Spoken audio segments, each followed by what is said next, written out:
You will hear part of a lecture about an architect called Josh Kiesel, who became famous for designing environmentally friendly houses known as earth pods. Complete the sentences with a word or short phrase. You now have 45 seconds in which to look at part 2.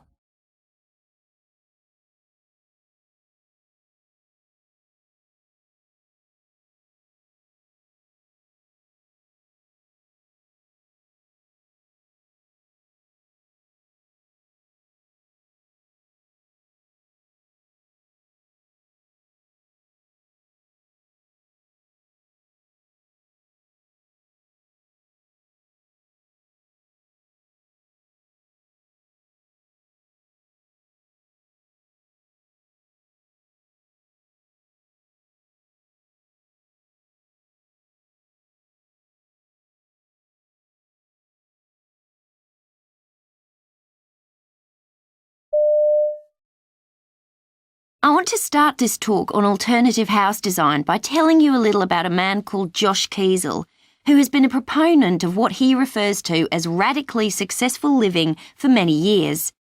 Kiesel was born in Australia and studied architecture at the University of Melbourne. During his course, he started to get interested in ways of using recycled materials for building.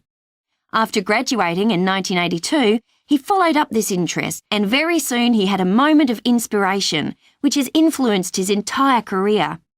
He realised that if he took discarded objects and filled them with dirt, he could create something that acted as effective insulation, keeping the inside of buildings cool in summer and warm in winter, without the need to use dangerous or expensive materials such as spray foam for this purpose.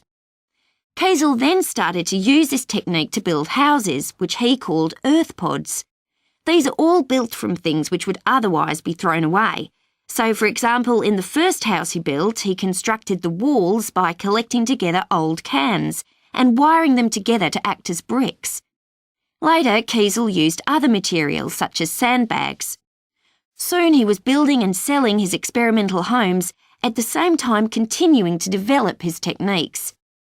Kiesel describes his earth pods as passive solar buildings in the way they function to regulate temperature.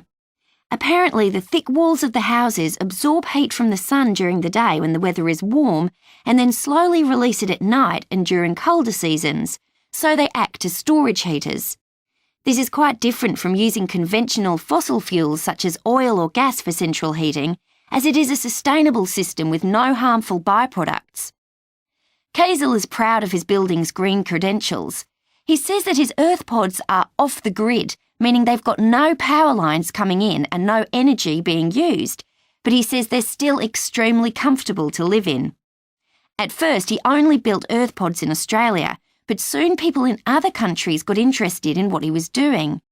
In Europe, the first earth pod was built in a small village in Switzerland in 1987 and was modified to cope with the weather conditions there. It was originally a community centre and was adapted for use as a hotel for tourists visiting the region.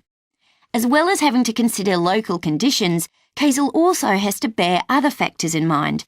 In Belgium, he had planned to build an earth pod out of car tyres, but this was not allowed because of the risk of contamination from the toxic metals like lead and zinc they contained, so for that project he had to use glass bottles instead. In the UK, Kiesel recently got planning permission to build 16 earth pod homes in a semi-rural area popular with public sector workers such as nurses and teachers. The plans for the project had to include safeguarding the habitat of lizards which were already living wild in the area. However, although Kiesel has always stressed the experimental nature of his buildings, some people found the designs unattractive and they didn't always perform as promised. Disillusioned buyers started to file lawsuits and claims over leaking roofs and other problems. After a year-long dispute with several clients, Kiesel was stripped of his professional licence in 2006 and his earth pods were declared unsafe and illegal. Faced with the end of his career, Kiesel agreed to follow the required building codes, though not without protest. And though he chafed at not being able to experiment freely anymore, Kiesel got his architect's licence back and resumed building earth pods. The documentary Trash Pirate recounts Kiesel's struggle with the law and glorifies his life and work, and he is presented in the film as a green hero, a rebel whose concern over the environment was ahead of his time and is now vindicated.